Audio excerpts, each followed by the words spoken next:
Hello everyone, my name is Ntombi Nzimande. I am from the University of KwaZulu-Natal in the Pietermaritzburg campus, and I'm currently registered as an honors as an honors student for the degree of Geography and Environmental Management.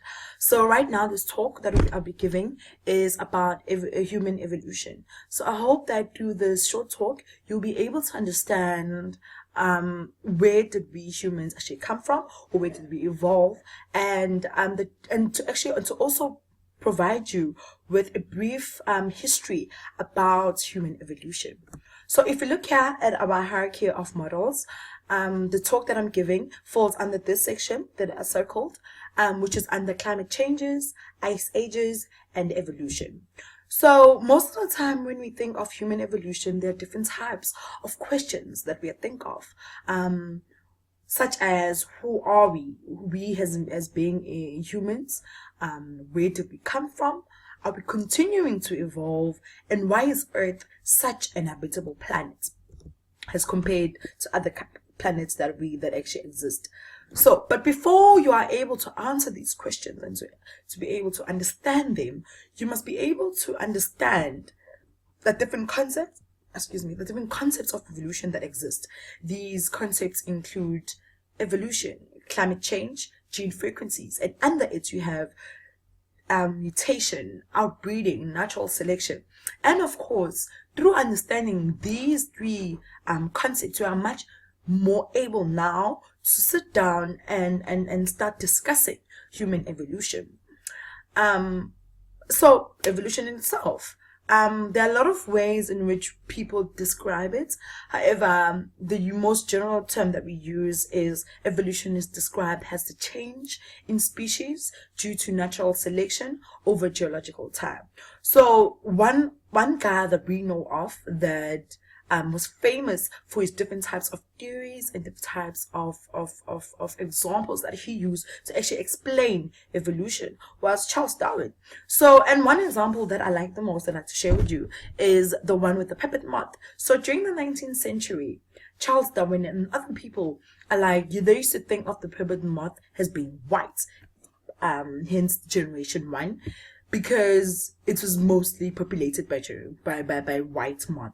Okay, then during the Industrial Revolution, during the dark satanic mills in 1848, you'll find that there were now a lot of industries that started to produce black soot, which means that the trees and the bark of the trees now started to change color from being light colored to being dark colored.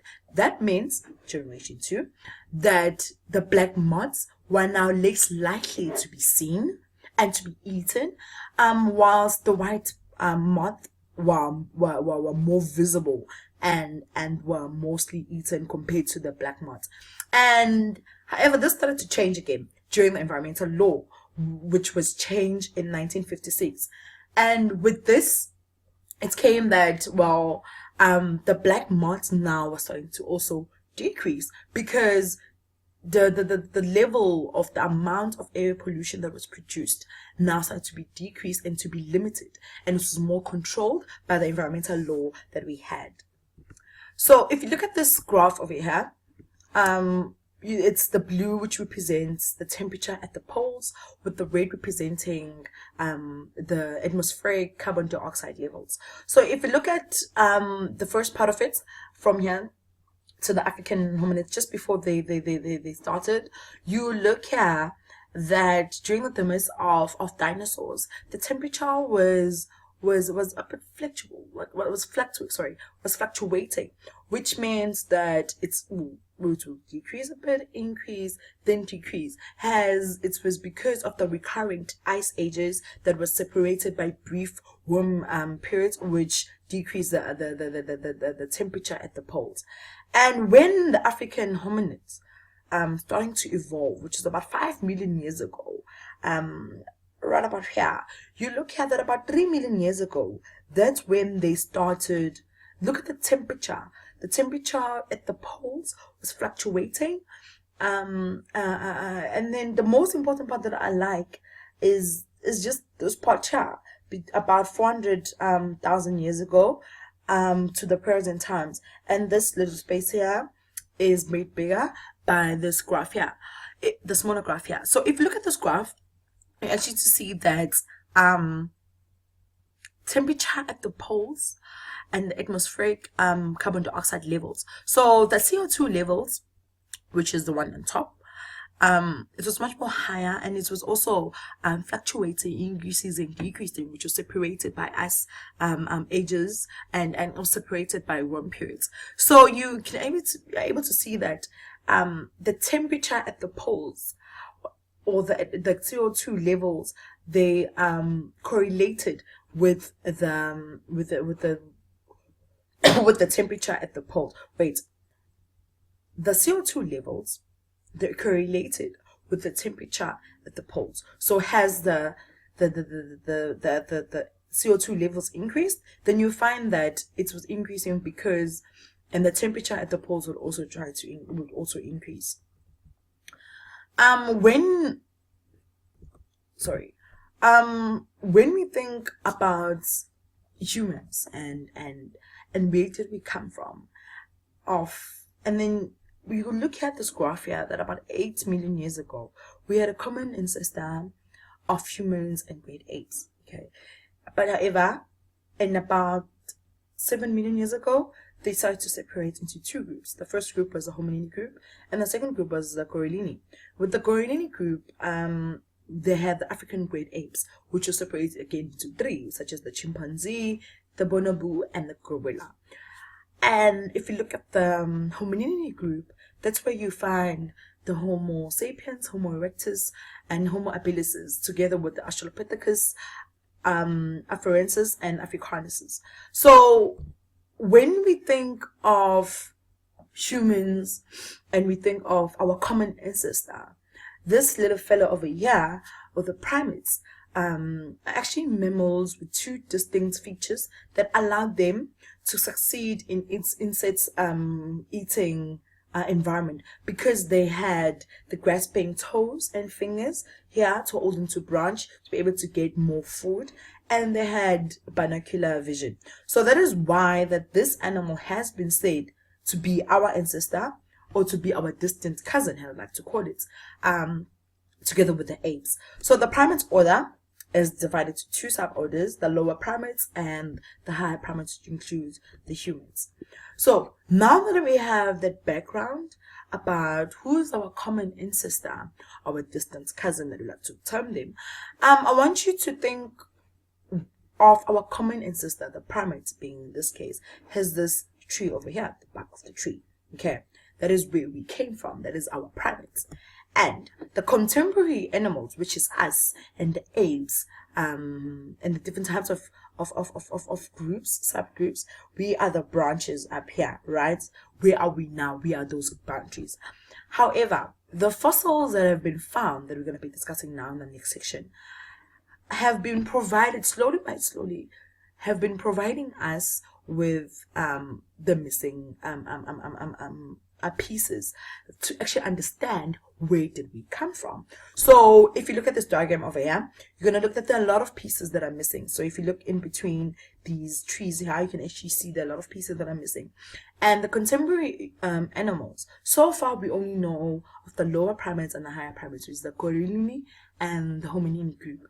So, and the fossils here, which provide an understanding to where we come from, of how are we humans similar, or what do we have in common with the animals such as the gorillini group.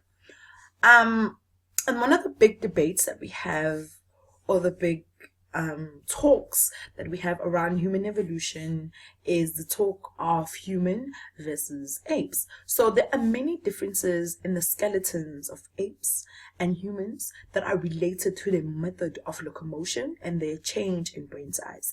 So for example, if you look at this picture right here, this is the gorilla, this is the human. In terms of locomotion, you can clearly see that the gorillas were quadrupedal, which means that they use both their feet or their legs together with their forearms to enable them to move from place A to place B. And humans, on the other hand, they were bipedal, which means that they were only using their two legs to move from place A to place B. Also, if you look at the position of the foramen magnum, of the skull. For humans, it is just located below with the skull, which enable them to also stand upright. Whilst for the gorillas, the position of the foramen magnum enable them to bend over and to become quadrupedal. So another thing that I like to talk about is the position, the shape and position of the pelvis. So if you look at the gorillas one, it is sort of longer compared to the humans ones. And however, even now there are different talks that we have that's saying that the pelvis and the size of the pelvis of humans is now starting to actually decrease, which is why there are a lot of there's a high rate of mortality during birth or miscarriages. Another difference between the apes and the humans is the position of their big toe. So if you look at the humans foot, you can actually see here that the big toe, the space in between is not that big, which enabled them to give them balance when they're working with the two legs. And if you look at the gorillas and the pongo and the pan, you look at the size that it has between the rest of the toe and the big toe.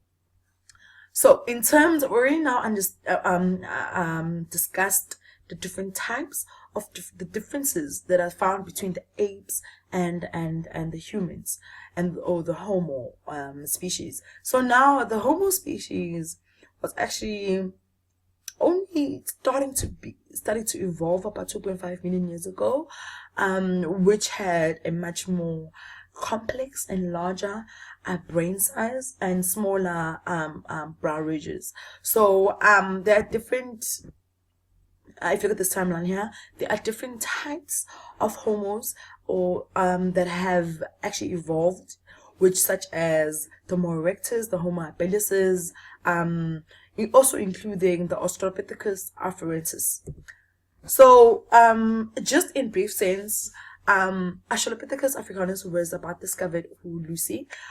discovered in Ethiopia and about 3.9 million years ago, and she lived in a mixed savanna wetland, which means that sort of her diets was consisted of nuts, fruits, and seeds.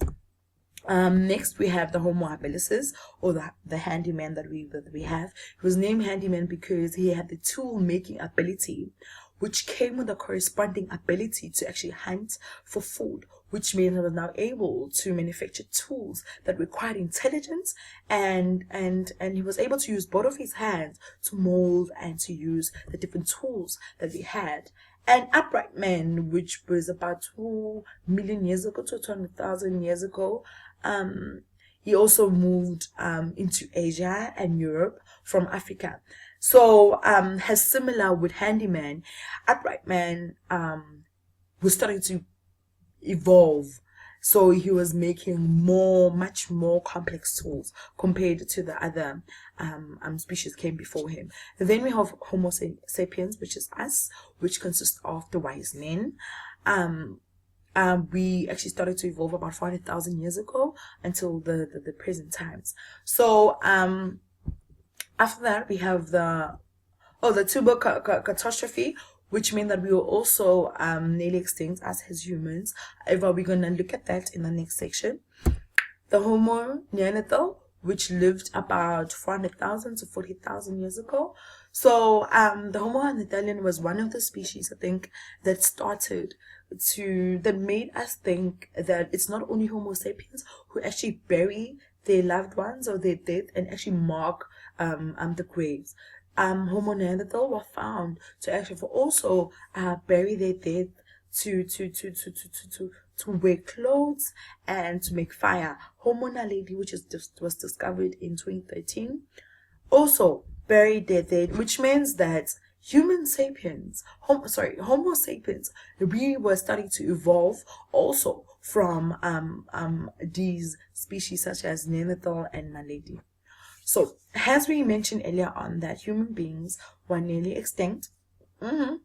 About 74,000 years ago, as a result of the youngest tuber tuff, which means that tons and tons of ash, rock, together with deafening noise and tsunamis, wiped out the area near the volcano or eruption. So one of the things that the scientists have said was that if you look at this map over here, the dotted lines or the circled lines, you can actually see that although this volcano occurred or erupted in this area here in India, you will find that it has been found that ashes and the remnants of these ashes have actually moved to other areas because of the global air circulation. So if you look at this diagram over here, you can see that about 100,000 years ago, that is where humans came from, or the Homo species came from, which is from here. And so, and one of these areas here, including also East Africa, such as Ethiopia.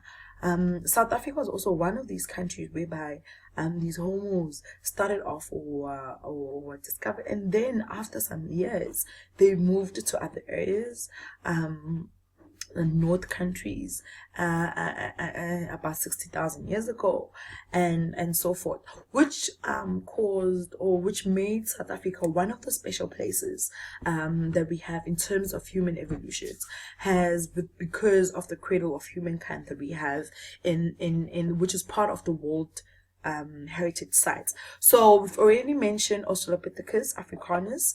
So we have Mrs. Blair's tongue child and little foot, which were found, or Mrs. Place and Littlefoot, which is found in the Fontaine caves in South Africa and the Mosel Bay. So and then in Northwest we found out, the tongue child, which had a flatter face, a rounder head for a larger brain, and the foramen magnum was near the front, which gave evidence that they started to work with both of their feet, which means they were bipedal.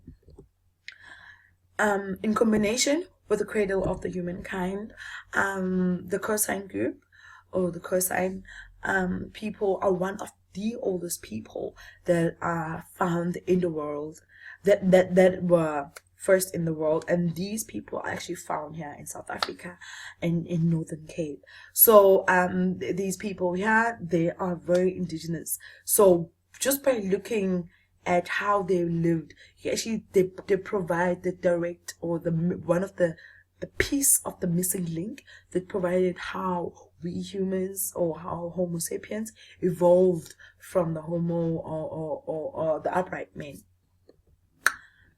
Nearly done.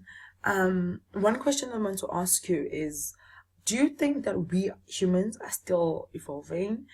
And if you do, I think that we still are, in terms of microevolution, the change in gene frequencies, because yes, we are evolving. I think that we are evolving there. In terms of microevolution, the formation of new species, I don't think that evolution is still taking place whereby there are new Homo sapiens. I don't know what name it could be, but humans that we have.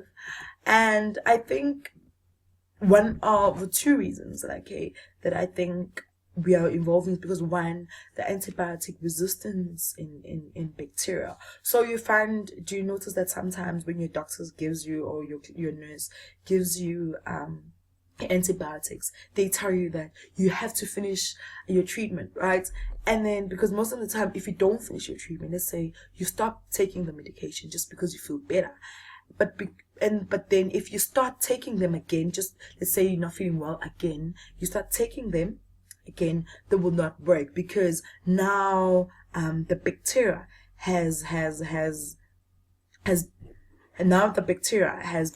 Now the bacteria has become immune to the medication that you have been taking, which is why now it will not work if you start over again and take the medication. Then you have to go back to the doctor and he gives you another set of antibiotics. And the second one that we have is the resistance to insecticides, which is like, for example, the malaria, which is carried by the Anopheles mosquito and kills millions of people in Africa.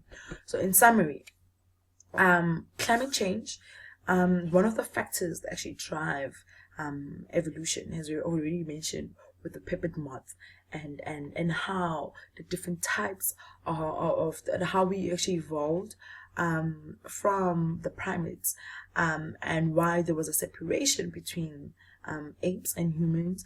And then secondly is that humans did not evolve from apes, but actually share a common ancestor, which is our distant cousin, as already mentioned, which is the primates. And then human beings are also continuing to evolve. Subtle that it is, but then we are still continuing to evolve. And there are different kinds and types of technology, or different types of research that's been continuing to happen to just find out how true this is. So in the future, it actually remains to be seen how we'll use this technology in the future. The technology of maybe the antibiotics, whether we'll continue as a new species, evolve into another species, actually become extinct as many species have before us, and have something much more bigger and much more destructive than the tuber catastrophe in India. I hope you enjoyed the talk and you're able to understand it. Thank you very much for listening. Bye.